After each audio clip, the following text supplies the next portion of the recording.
I have ADHD, and I've never taken meds, but somehow I managed to reach between Russian and C1 in English. But how?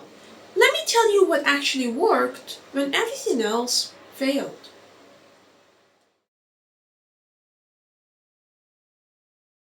Hello and welcome to Sight More. My name is Risa, and I'm here to help anyone who feels scatterbrained, unmotivated, or just overwhelmed, especially when it comes to reaching your goals with ADHD. I was diagnosed with ADHD 30 years ago, but even though I'm not on medication yet, I've still managed to learn two languages through daily practice, learning from my mistakes, and practical strategies that actually work. This video is all about what helped me and how it might help you too.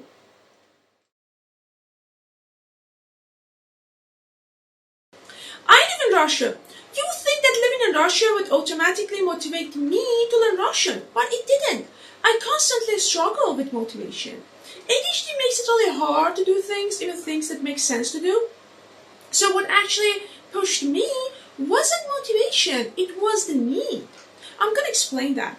Here, most people don't speak English. It's not like you go outside, ask for directions, and someone would just automatically switch to English. Not at all.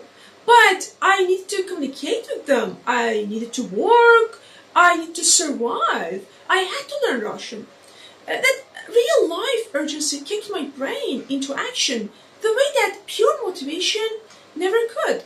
So if you are waiting to feel motivated, stop. Find the real reason, an emotional one, a survival one, and use it as fuel.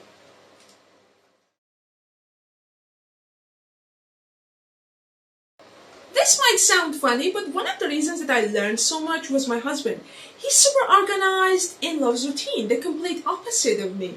He created this nightly routine for us. Every night before bed, we had to read in both English and Russian.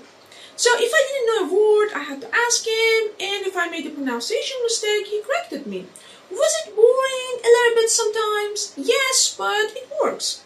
ADHD brains crave novelty, but we lack structure. So find someone who brings that structure into your life. Honestly, if you have ADHD and you are willing to date someone, maybe just put this in your dating profile. Hit me up only if you're organized. I know it sounds funny. I know that we can't choose who we fall in love with, but if you can, keep this in mind. Also, maybe it's a little embarrassing to admit, but I scroll a lot. Memes, reels, shorts, like anything. Before I knew I had ADHD, I used to be very disappointed in myself. And I would say things like, why are you like this? Why are you wasting your time like this? People are doing great things with their lives and you're just sitting here wasting your time. I still say that to myself, but at least now I know that I have ADHD and my brain uses scrolling as a form of stimulant. It gives me dopamine. So now, instead of fighting that, I use it to my advantage. But how? I changed my algorithm, so whatever I see now, either is in English or Russian. So I'm not wasting my time. Actually, I'm absorbing the language, which is, I think it's great, yeah. And I always have something to talk about with native speakers. So I see it as a win-win situation. Scroll for dopamine, stay for the language skills.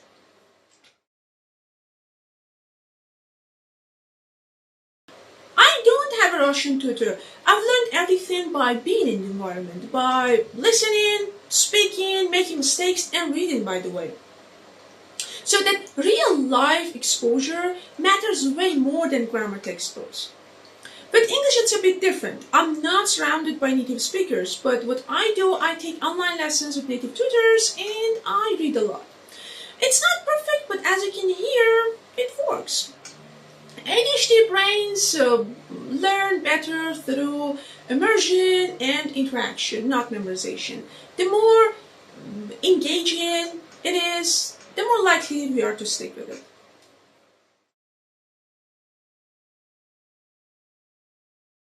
You're not gonna find this in any language textbook, but it's a game changer. I love playing hidden object games. You're shown a cluttered scene, and you have to find specific items based on the words. It's fun, visual, and weirdly addictive, but it secretly builds vocabulary because you're constantly matching words with the images. It doesn't feel like learning, it feels like playing. And that's actually the trick that works best with ADHD brains. We are not studying, we are playing. So if you haven't tried it yet, go to App Store or Google Play, search Hidden Object Games. The one I'm playing is in English, but I've seen similar games in Spanish, German, Russian, and French. It really helped my English vocabulary grow without even trying.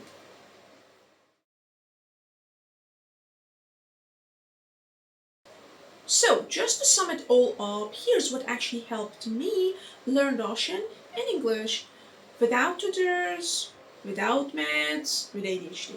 I stopped waiting for motivation. I used urgency. I got structure from someone close to me. I made reading part of my daily routine, even when I didn't feel like it. I turned social media into a learning tool. I relied on real world exposure instead of grammar rules and textbooks. I used hidden object games to trick my brain into learning. If you can relate to any of this, feeling unmotivated, scattered, overwhelmed, but still wanting to grow, I want you to know that you are not alone. Living and learning with ADHD can feel like a battle, but it doesn't mean that you are lazy or broken. If anything in this video clicked with you, please let me know in the comments. What strategies work for you? For it's still a struggle. I'd love to hear your story. I want Psych More to be a place where we can openly talk about how it's really like to live and learn the ADHD without shame and perfectionism. If this helped you, please like the video and share it with someone who might need it. And subscribe for more. Thank you for watching. I'm Reset, and I'll see you in the next one.